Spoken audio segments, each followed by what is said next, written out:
York, big city of dreams. I'm coming straight out. New York, big city of dreams.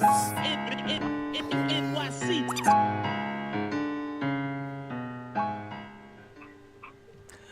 What's going on? This is Jayless from Nick of Time Show here, giving you that Knicks talk just in Nick of Time.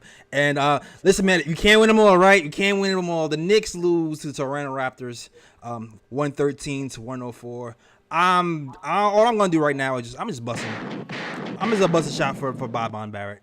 I just gotta give my man some props. He gave you 27 points and some change, 6 rebounds, and everybody else. I don't want to talk about him. I'm not even gonna say anything. I'm not even going to say, you know what? My man Ryan G. Stats and the facts, man. What's the stats and the facts for this game, man? Because I don't even feel like reading these stats today, dog. So, first of all, Ryan G in the build. It was good Knicks Nation. We had a tough loss today, 113-104 to the Raptors.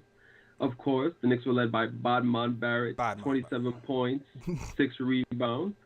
We had Julius Randle, 22 points, 9 rebounds, 5 assists, had 18 points in the first quarter, ended up with 4 points for the rest of the damn game. Bruh.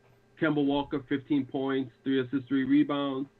Evan Fournier, my fellow Scorpio brethren, happy birthday. Forgot to shout out the other day. Gang. 12 points. Yes, sir, 12 points, 2 assists, 3 rebounds. The bench only had a combined 22 points, which is below the Knicks average for the season. Bruh. Team stats. The Knicks shot 46% from the field and 42% from three-point range, but the issue was rebounding, first of all.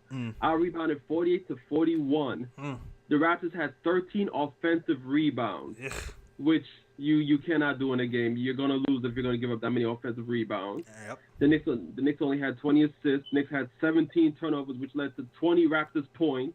Bruh. Knicks are in the paint 44 to 34, and the bad keep going for this one.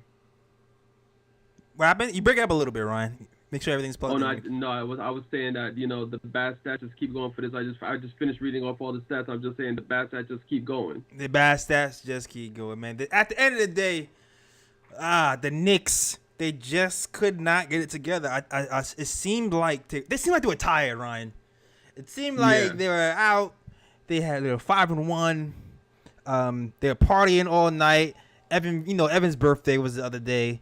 So, instead of practicing like usual, they was like, you know what, screw it. We going out to party for Evan. So, so they went out to the 40-40 club with Jay-Z and them because, Quickley and, RJ, they big time now. They cool with Jay-Z. They went out and they partied while the Raptors came in. They were all about business and pressed them defensively for about 3 quarters. three quarters of impressive defense from these Toronto Raptors, man. I got to hand to them. They took the game. Yeah, man. Like, the Knicks had in the first quarter and, like, maybe half of the second quarter, they were moving the ball around. They were getting open shots. The offense was just flowing. And after that, the Raptors, I don't know what Nick Nurse said to these guys, but they turned up the defense, and the Knicks could not. The Knicks offense just fell apart. The Raptors were pressuring them. The Raptors were getting turnovers. The Knicks were loose with the ball. Raptors were taking in. On top of that, the Knicks are basically out hustled tonight. They got out hustled. They got out hustled terribly. The Raptors were on it, and the Knicks defensive rotations broke down. Raptors were getting open threes, and they were knocking them down in the third quarter. And from then on, it was just all Raptors. You know what? I've noticed a certain pattern that sometimes happen in the beginning of the season, Ryan, and the pattern kind of noticed sometimes the first unit gets a little bit lackadaisical, and they just mail it in sometimes on defense. And when we got up to the 15-point lead, Randle was scoring all cylinders, which is 18 points and 3 assists or whatever. I feel like we let our foot off the gas and we didn't really press as hard. And I think they took him a little bit too lightly after that, and we couldn't really recover. Also, what I think is happening is I think the length of Toronto bothered us. The speed. I think there's a speed difference between their first unit and ours.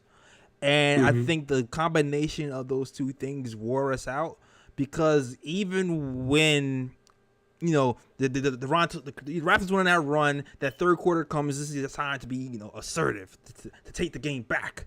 it just seemed like the Knicks were tired. It seemed like they were just tired.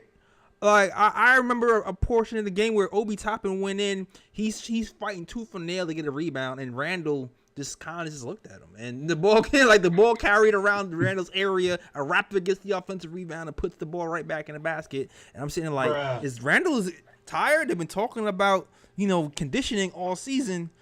What's happening here?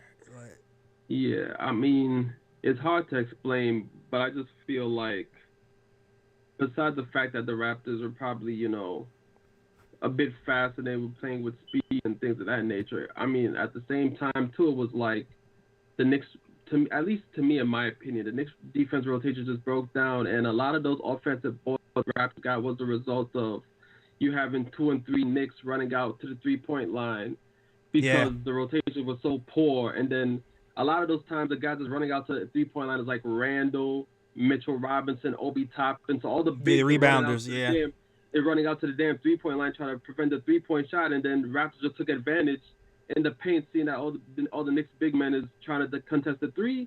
They just dominated the paint as a result. Yeah, I think you're right, man. I think that was a big part of it. The scrambling on defense took us out of position to rebound for one. Two, they were really guarding those dribble handoffs really hard. Like, they would not give us any room to get into our sets. And once they deflected those passes on the dribble handoffs, it was off to the races. A lot of those points were easy, fast break points. Got 14 fast break points at the half, finished the game with 21 fast break points altogether. And I think that a lot of that has to do with the way they're defending the passing lanes. And when you start to see that, and you know what, you forget this is still early. Maybe you have to work on this on practice. This is when people are overplaying passing lanes and dribble handoff lanes. This is usually when you can do back cuts, right? This is usually when you can fake handoff back cut for easy layups and things of that nature. So maybe you're gonna look at some tape. I'm pretty sure after this, Tibbs is going to add some more wrinkles in the offense where you get some more back cuts, because the way they were just guarding those passing lanes, this should be some easy plays for us if they're going to go guard that hard. I mean, look, these guys are number 2 in the NBA in steals, so this is what they do. Yeah. You got to be alert. You got to be more alert and get crisper with these passes, especially Randle, man. Randle, I don't know what's up with this. I don't know what's up with this man. Like, he was a Superman for a quarter, and then he just falls asleep for 3 quarters straight. I don't know. I don't know, man.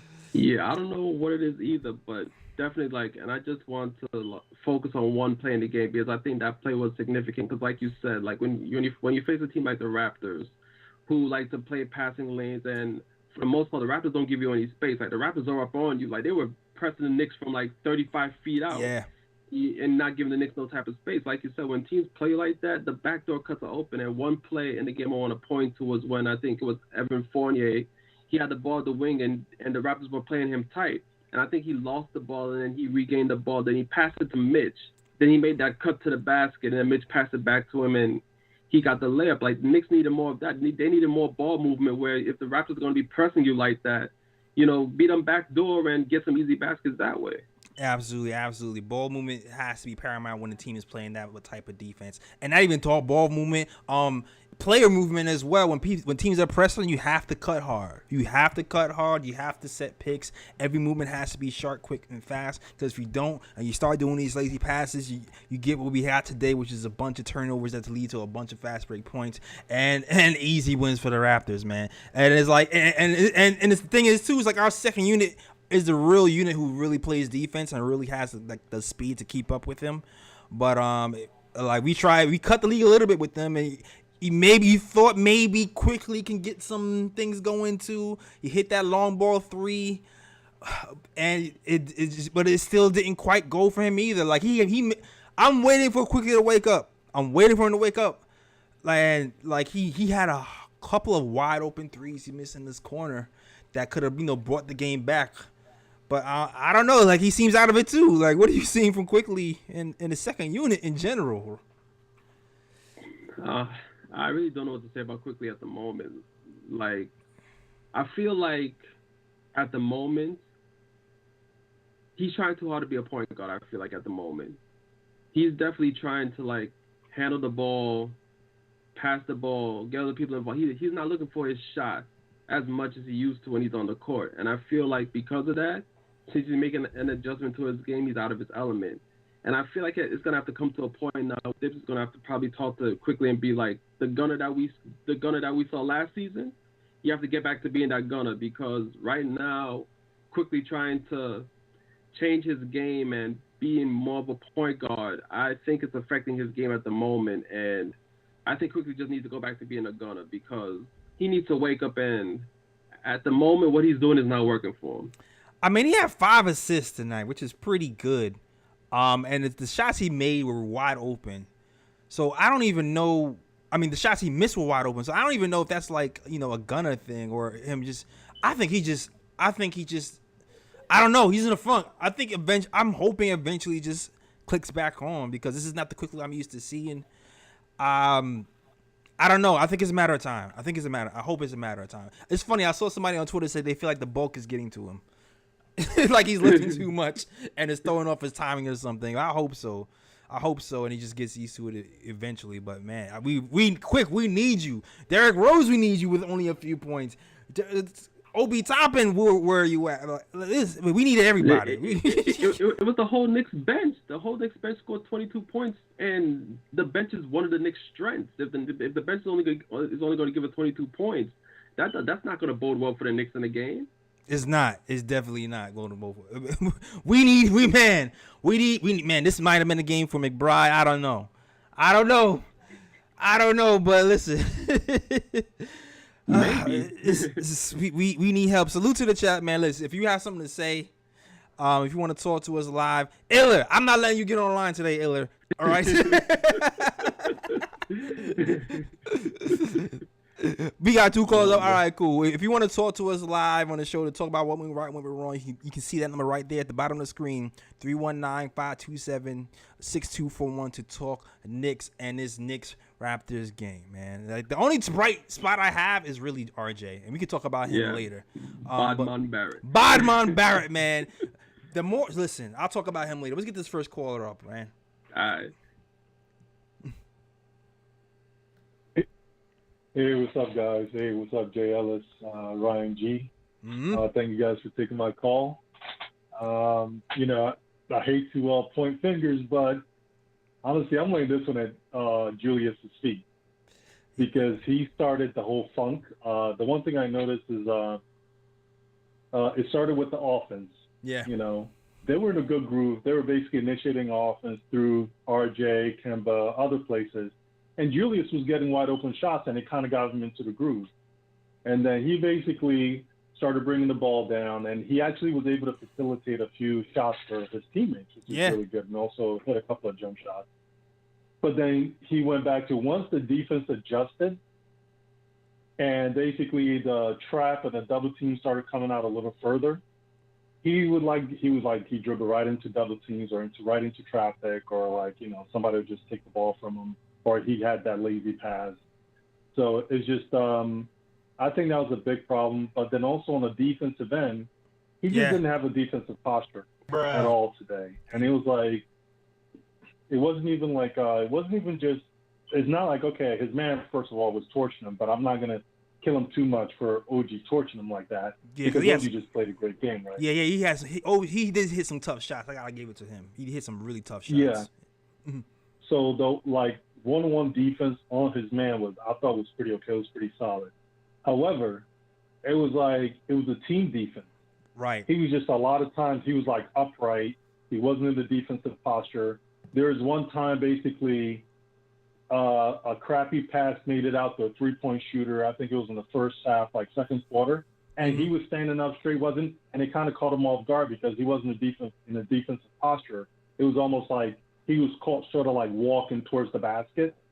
And it was just but if he was in a better defensive posture, maybe he would have deflected it or gotten a steal. So that was one. There was a few times I saw a lot of stuff like that where the ball was sort of in his vicinity. Yeah. But he was just up straight right. He was he wasn't in a good posture. Yeah. So his effort is just, it's crazy. And it's hopefully the coach, and they're talking to him about that. And I think maybe they are, because you know what's crazy about it? So in the fourth quarter with about a minute left, this is where I know I'm kind of sensing like he's gonna lose the trust of the team because of the way he plays sometimes. So fourth, like about over a minute to go, I think it was like I don't know if it was a pick and roll or something, but he had Van Fleet on him, and I think Kemba should have just passed the ball to him. The right play was Kemba to just give the ball to Julius because he's got a mismatch, right? Kemba didn't go, basically went away, and it was an easy pass. He could have dumped it to him like in a wing, sort of like in a wing, but Kemba didn't go to him, and it was like so that's, and I think they're gonna lose his trust if and Kemba, Fournier, especially Kemba or Fournier, they're veterans and they're in Orlando Fournier was basically a number one option. Right. And you've seen I've already seen the season where Fournier just screw that, I got to get mine, I got to get my shot because nobody's getting me the ball, and so I think it's just from, in my opinion, something you got to lay at Julius' feet. He's supposed to be the leader, and I felt like he set a terrible tone on the offensive end when he then started forcing the action, trying to force everything through himself instead of just going back to what was working earlier, and kind of help it keep flowing. Then also on the defensive end. That's kind of what I saw with it. I completely agree, man. I completely agree. And it's not 100% on Julius, but it's like 90. it's like I saw a lot of bad Julius plays in that second quarter where he just he would dribble into double team, ball get poked away. He didn't even chase him in the fast break. He just kind of let the ball go. Yeah, a lot of that. Unbelievable. A lot of ball in the vicinity. I didn't go for the rebound. A lot of lackadaisical passes. There was a certain point where there's so many turnovers happening, and Kemba was bringing the ball up, and then Julius calls for it. In my mind, I'm like, no, don't give that man the ball. Like Kemba, you take the ball, you take over, because this is the time. Kemba's such a nice guy. Kemba is such a nice guy. I remember last year when Elfrid Payton was waving him off. Kemba, wave him off. All right, wave him off when things are going awry. You take control and wave him off, or maybe we got somebody else who can take control when Julius Randle goes off the rails, and that man's name is the Bodman. Yes. Yeah. Because Bodman showed up. Bodman showed up. Yeah, he did. If you look at his, I'm sorry. You look at his true shooting and his offensive rating the last two games, it's been insane. I mean, and it's because he's making layups now. It's all he has to do was start making layups. Now you can now he's going to start getting the respect. If he continues making the layups, he's going to continue driving, getting foul calls. Now you can start talking about RJ possibly being an all-star. And that's all because he started making layups this year. But the one last thing I got to say is it's not really our offense, it's the defense and turning over the ball. Right. Yeah. The Raptors, their offensive rating is 105. Of all the winning teams in the Eastern Conference this year, they have one of the lowest offensive ratings. They struggle to get over 100. And for us to put in this kind of effort and then not to play defense against a poorly rated Raptors team, it's easy to get them off their rhythm. And so they can. This should have been a blowout. Raptors should have probably only scored maybe 85 points against them. This is what showed up. This is what happens when you have a target on your back, and people are coming into the Garden. People have already been coming into the Garden, wanting to show out because this is Madison Square Garden, the Mecca. This is the spot to play. This is where you make your name for yourself. So when you're in Madison Square Garden and you're the number one team in the East, there's the target on your back. You can't come over here, trotting and dancing like this is an easy win all day. People are coming for your head, and that's exactly what happened. Like you said, most of these points came in transition. It's 20 something points in transition. So we don't turn the ball over, we win the game. Wait, go ahead, Ryan. What you just say? Yeah, I just want to add something right quick too, and adding on to what you just said too. The fact of the matter is, the Raptors are not a highly offensive team, but it's just the fact that the Knicks allowed them to get back into the game in the second quarter. And I don't know if you saw the tweet I made, But I made a tweet at halftime, and I was concerned about the Knicks letting the Raptors back into the game because even though the Raptors are not that great of an offensive team, they're a pesky team. Yeah. And the fact that the Knicks allowed them to get back into the game, I specifically said in my tweet that it's going to be hell for the Knicks to close this game out. Just the fact that they let the Raptors back into this game, and sure enough, that's what happened. And it was more than that. They closed the game out them damn selves, the Raptors. Yeah. Yeah, they closed. They took the game from us, man. And all due respect to those Raptors, man, because they showed out. You gotta give them the respect. The Knicks fell asleep at the wheel, and you said it behind the scenes, Ryan. This is our first. I count this as the real first loss. Of the season. Real first L. Yeah. they took it. It's like, oh, we didn't do what we were supposed to do. I mean, yeah, we had some. They outplayed us, but they took it. They took it, and they took it. They out-athleted us. They outworked us, and they took it and deserved to win. Point blank, period, man. Well, salute to you, Reaper. We got 2 more people in the chat. You got something else to say, Reaper? Yeah, just one last thing before I go. So Evan Fournier is like, so he kind of did the same thing Julius did. I think he did the same thing where he lost the ball and didn't hustle back. I mean, you notice like, I think that's how IQ was in. Closed the game. Mm-hmm. Yeah, IQ basically closed the game. Exactly. And he didn't, see the last few minutes. So look out for Grimes. I think, I don't know if he's going to be ready yet, but if that kid is ready, if Tibbs feel like he's ready, he's going to play. Tibbs doesn't care. So, but that's all I got. Thanks, man. Have a good night, guys. All right, man. Have a good night. All right, man. Thank you. Yeah, that's a good point too. And I forgot to mention that as well. I think Quickley because as much as Quickley has been struggling on the offensive end, and I know he's not a defensive stopper per se because he doesn't have like the wingspan and the height, but he actually puts together effort on defense. And a lot of times when these second unit is making defensive runs because he's flying around. Like even when Derrick Rose was getting torched yesterday, 2 games ago by Kyra Lewis. They switched Quickley on him and Quickley did a lot better job on him than Derrick Rose did. So, it is what it is, man. It is what it is.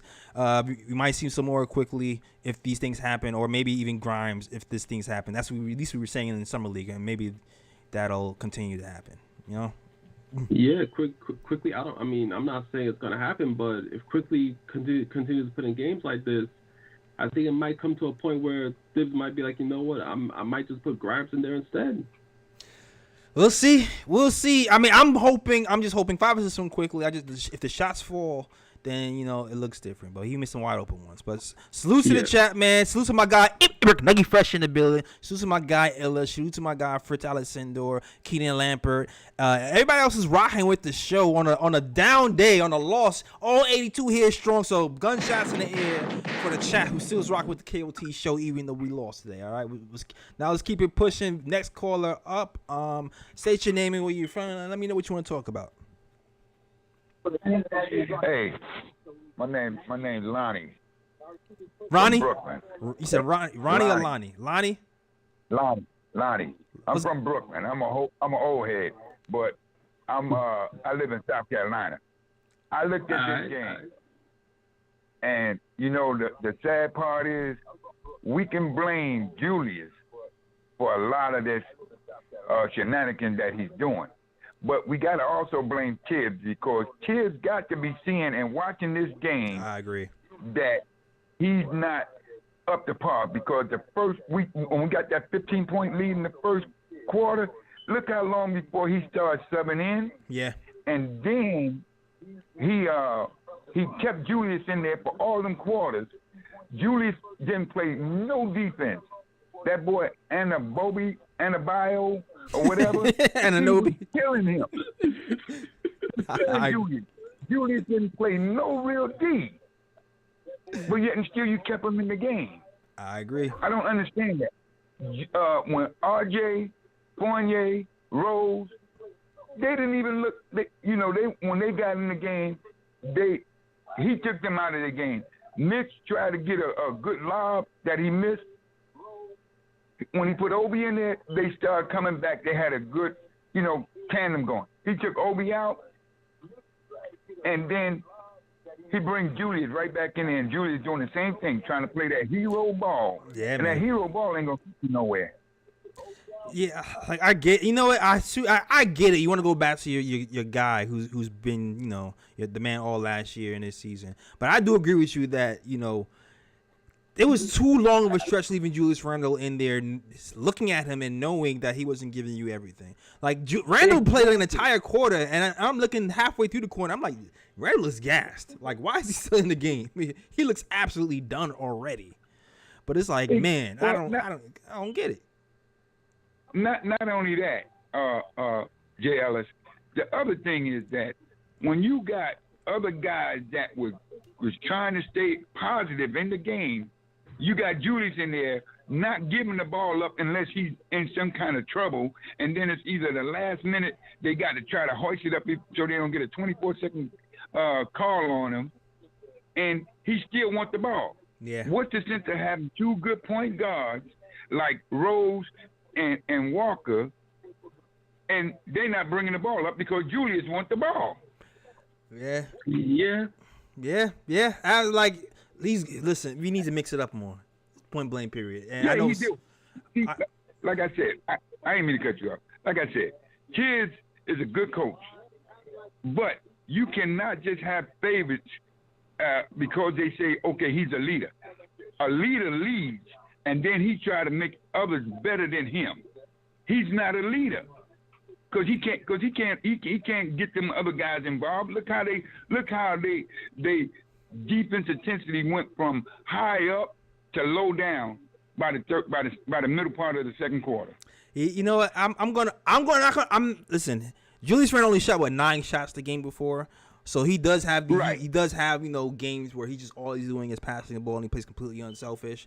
But you were right. Today, I felt like he dropped the ball in the second quarter. I saw him miss an open pass to Evan Fournier cutting to the hole. I saw him kind of dribbling the ball too much. Even Evan was dribbling a little bit too much today. But I agree. Yeah, I don't think it's complete. I don't think it's complete lost cause. But for today, Julius Randle definitely did not show up today like I wanted him. Right, but I even seen when he in the second quarter, RJ, who was hot, he went. He was on the side. Julius was up at the top of the key. 2 guys on him. He didn't even pass the ball to RJ. He took the shot, even though he made it. But the point is, it's team ball. It's 5-on-5. Yeah. Okay? It's not 5-on-1 or 1-on-5, should I say. You see what I'm saying? So Julius need to get his head out of his Duke shoes and start playing team ball. I agree with you, man. I'm using old military term because I'm retired military. So that's why I said Duke. You know what I mean? All right, man. I mean, my thing is, it's team ball. Yeah. I grew up in the streets of Brooklyn. We played team ball all over. I went all over New York City, the 5 boroughs of New York City playing ball. And when you got one guy that's hot, everybody else is pitching in on different angles to help us win the game. Not that one man. And everybody got to play where everybody touches the ball. That's why Toronto got back in the game. Yeah, absolutely, man. Yeah, absolutely. All good points, man. Salute to you, Lonnie, from Brooklyn, and now was in South Carolina, man. Thanks for calling in, sir, and giving us that OG knowledge, the OG veteran knowledge, man. Salute to you, sir. Hey, Ellis. I'm sorry, Ryan G. I miss my man Raw. Yeah, Raw couldn't make it today. He said he was gonna make it today, but he said he wasn't able to take a last second. But shout out to Raw, man. Yeah, and Ron G, I be listening to y'all guys all the time. This is the first time I'm calling in, because I say I got to make sure I can get my point across. Absolutely. How Julius can help us and hurt us at the same time. You know what I mean? Absolutely, absolutely, man. Salute to you, man. Thank you for calling. Gunshots for you and for the military, man. Thank you for your service, sir. All right, I guess he's going. Next caller up, man. I don't know who's next, but let us know your name, where you from, and your gripes or whatever you might be happy about something tonight's game. Eric, can you hear me? Yep, yes we can. We can hear you loud and clear. Hey, what's going on, fellas? I thought I had one more caller ahead of me. It's JT. What's going on, fellas? What's going on, JT, man? Let's JT, give us something, man. Give us something, man. How'd you see the game today? Y'all know me, man. I'm always optimistic because minor setback for major comeback. Exactly. But we just gotta call it like we see it, man. I'm gonna keep saying it. I like that we getting all these black eyes in the beginning of the season. That way, later on in the season, these aren't issues anymore. But at the end of the day, we just need to learn from them, and that's why I always say, man, it'll be nice to be a fly on the wall when Tibbs is talking to them. Because real talk, Randle has to, Randle's the guy, is the player of the game in the negative. Yeah. Because he's gotta, he's gotta cut this stuff out. You can see, it's like he's still got this chip on his shoulder that's hurting him. And I was watching the game, and I said, I remember watching. I don't really watch a lot of. I solely just watch the Knicks. But I remember one time I was watching the Miami game, and he got to take a page out of Jimmy Butler's book. Jimmy Butler one time he didn't have it, and Duncan Robinson and Tyler Hero did, and that man sat back. He only had like 5 points. He had some rookie stats, but he don't have nothing to prove because he's Butler. He's got the max contract. He's an all-star. Right. Same thing with Randle. We know Randle. You can go off. You can get yours, but if you don't got it, don't force it. Just you don't got it, and because guess what? When they sleeping on you, because when RJ's hot, Walker's hot, Fournier, not tonight, but when he's got it, right, and they sleeping on you.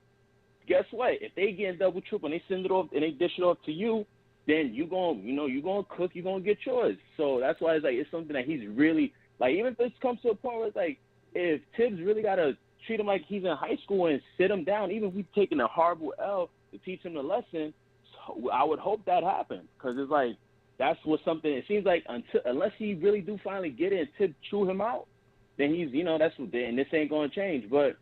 Good thing is, I'm glad to see RJ. Like I said before, when I called a couple shows ago, I'm glad that RJ is getting his because, he's like I said, he's letting the game come to him.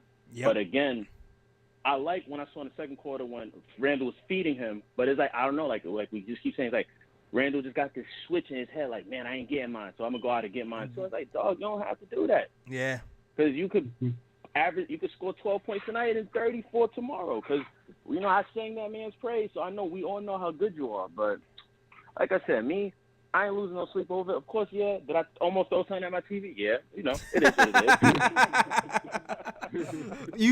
what it is. I'm with you, man. My TV might have been broke today, too, but, I didn't throw it that hard, so it's cool. No, seriously, man. But that was just because it's and that's the thing. We got to learn from these games. Luckily, we're not even 10 games in, but we got to learn from them. Like I posted in the chat when, before the show started, is we got to learn, we got our foot on the neck. Let's run away with the game. We have to get to a point where we are cooking and we are killing them that our third stringers is getting burned in the fourth quarter. Exactly. I know that's very anti-Tibbs. I know I can hear Raw now saying, Tibbs not going to do that. I got you. I know. But we got to have an option. That's the whole thing, man. We got to have an option to go ahead and do that. So, but we got to take it 82 games at a time. We can't get too high. We can't get too low. Exactly. We could blow. Who we playing next? Indiana, right? We got Indiana on Wednesday. Yeah. Mm-hmm. Yeah, for me, I always see Reggie Miller and Mark Jackson. I always want to kill them by 100. So we go out.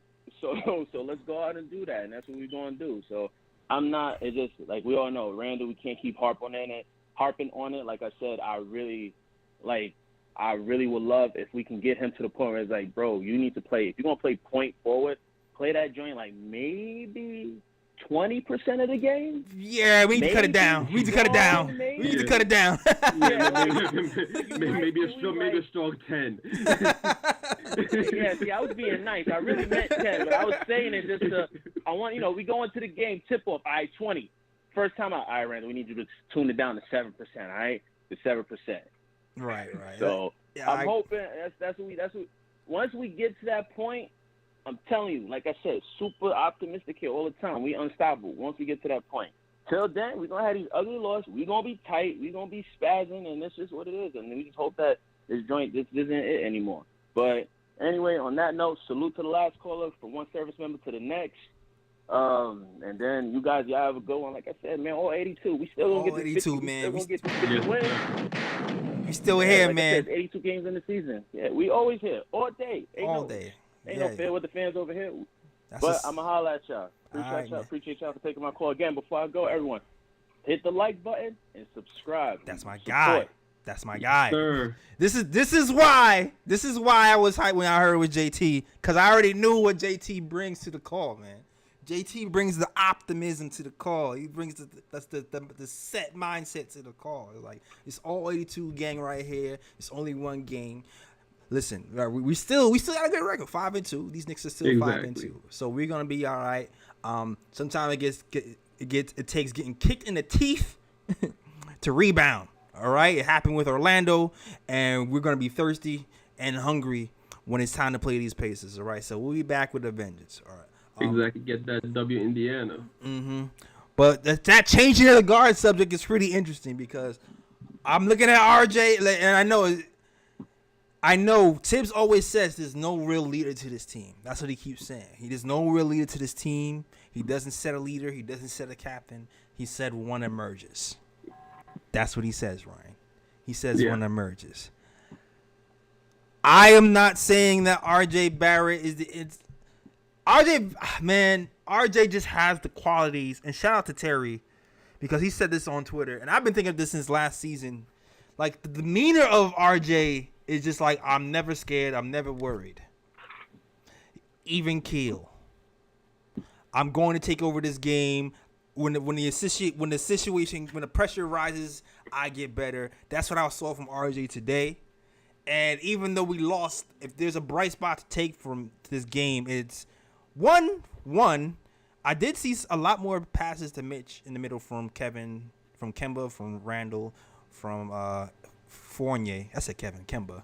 And 2, RJ Barrett for another game gives you 27 points and looks like he's serious. He's going to the hole. He's shooting his jumpers. He doesn't get the assist today, but he just looks like he's a closer who can, maybe be something for us towards the end. Like, what did you see from it tonight, Ryan, with RJ? Yeah, RJ is definitely growing as an offensive player, and he's transforming into that two-way player, which I think a lot of Knicks fans, we really didn't expect RJ to at least to grow this much on the defensive end so quickly. Yeah. I think a lot of people are surprised by that, but his offensive game is definitely growing, and if this continues, because it's a 2-game sample right now. The last game against New Orleans, he had 35. Tonight he had 27. And if RJ continues to trend like this, I would like to see Thibs get RJ involved in the offense more, meaning that have the offense run a bit more through RJ as opposed to having it run through Randle all the time. Because I even saw a couple of plays today where they ran a pick and roll with Mitch and RJ, and it ended up with RJ going all the way to the basket. And then RJ also knows how to provide a lot for Mitch as well. And I feel like the Knicks can also put in more of those pick and roll situations for RJ in the game and see how those go and slowly grow him into a bigger role into the team. But yeah, RJ's really good as a player, and it's all I can say is it's big things for him, going forward. Yeah, man. Like, I saw him go right a few times. I'm seeing him go right without even being forced to right. Like, he's going right off transition basket. He's choosing to go right, reading the situation and saying, I'm taking it to the right hand. He's hitting pull-up. He's hitting shots off the dribble more from the 3-point line, not even just set shots. He's following through. His whole game is just taking a leap, man. And that same killer instinct demeanor that everything is okay, but at the same time I'm playing hard, is that balance you need from a guy who can lead. You know what I mean? Like, that demeanor. Like, you love to see it. And he's just never scared of the moment. There's a couple of guys here who just aren't scared of the moment, and they're not superstars or the leaders of the team, but I just see it in them. Even Quickley, who people are down on right now. I feel like Quickley has that I'm not scared of the moment thing. The glimpses I've seen of McBride and Summer League has that too. I think we have a couple of guys who have that type of character, and then of course Kemba as well. So I mean, time will tell if RJ takes that leap, but it's been a very encouraging week after a slow start. Very encouraging. Yes, sir. Yeah, but salute, man. Salute to the chat. Shout out to everybody who's rocking the old 82, man. Shout out to D Nice. Shout out to Fritz, Eric King, Iller, JS. He says there should be an this is my comment today. There should be an automatic timeout once Knicks get get over 15-point lead, no matter what. Come on, Tibbs. Nick Nurse uses timeouts flawlessly tonight. Facts. Yeah, man. Once you get 15 points, it's timeout. Wait, regroup. Keep that momentum going. And I kind of agree with you there. And I want to point out to a comment in the in the comment section. D Nice said, "We have a fan that says RJ is not progressive. They are developing him. That dude is crazy. I want to know what kind of pack is this dude smoking? He's smoking that crack pack? Because I'm like, damn. RJ's not developed. I'm like, what do you smoke? Yeah, whose man's is this? I'm sorry. That's what I'm saying. I really want to know who that fan is, yo.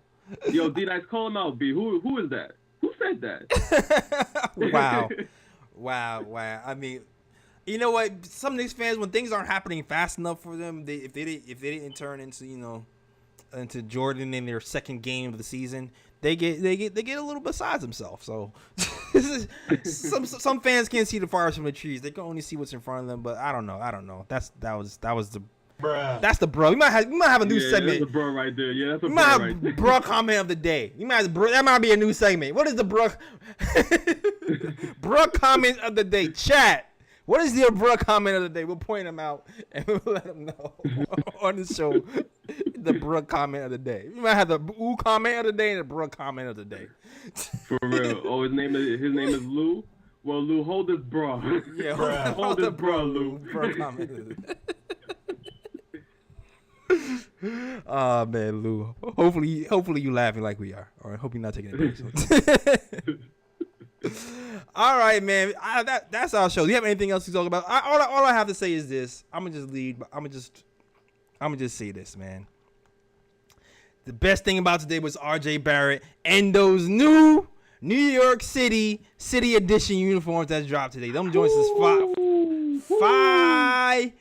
I gotta hold up. I gotta find it. I have to find it because I call it. It has like kind of like it has like a KOT kind of swag to it a little bit. You know what I mean? It has a little KOT kind of swag to it because you know KOT. Man. Any sort of matching core too? Yeah.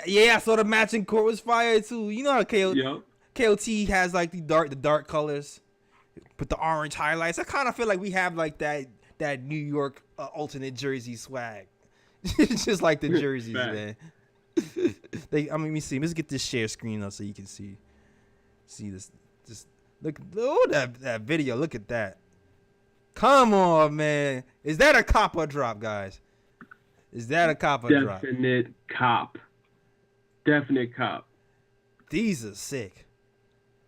All right.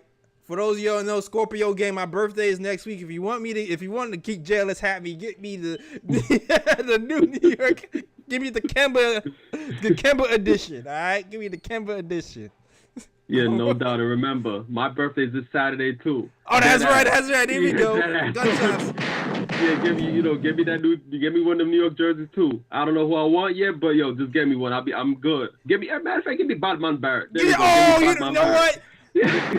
My bad. I want the Bodman. I want the Bodman jersey. You right about that. I was bugging. But you said anybody, they might get you the Sims. Nah. Chill. Maybe Sims in the future. Not Sims now though. Maybe in the future. That could be worth something in the future. You don't know. Yeah, that's what I'm saying. Might be in the future. Or I can get you the Knox All City jersey. Nah, that man's out of here. Nah, chill. I know. You say anything, Ryan. You say anything. All right. Let me rephrase. Badman Barrett. Okay. Kemba Walker. I'll accept Julius Randle. I'll accept Mitchell Robinson. I'll cop a Jew. D Rose. I'll accept those players. Fournier. I'll accept those. I'll accept them. Fournier. I can do a Fournier too. Maybe even I even do a topping or something. Yeah, exactly. You know. Yeah. Yeah, those are your choices. All right. Oh man. All right, man. That is our show. Once again, shout out to you guys, man. Shout out to the guys D Nice, Illa, JT Reddick, Lucky Fresh in the building. Everybody else is rocking with the KOT show. Ryan, let them know where to find you, sir. You can find me on Instagram at Sir G is Chillin'. Sir G is Chillin'. That's SIR. G is CHILLIN. And you can find me on Twitter at RyanGKOT. And Your guy Illa said he's gonna get you a Raptor City jersey for your birthday. Bruh. Nah. I will sell. I'll use it. I mean, I won't wear it. Yeah, You know? you can use it to wash dishes, maybe. Or something Yeah, like exactly. Like sometimes my room gets dusty. that. You know what I'm saying? Sometimes rooms get dusty. I could use it for a good dusting. I could do that. That's what I did with my old KP stuff. So you know. Yeah. Yeah. But thanks, Eller, for nothing. All right. You already know where to find us, man. You know where to find us. You can find us at the KOT Show on Twitter, the Nick of Time Show on Instagram, and also the nickoftimeshow.com to see these blogs and comic as well. Also, these KOT snapbacks as well. If you go to the nickoftimeshow.com/catalog to get your KOT snapbacks and blue and orange. All right. That is our show. All 82 in the building. And as always, shout out the Worldwide West. Everywhere we go, we leave a worldwide mess. It's a mess out here, man. We are out of here. Peace.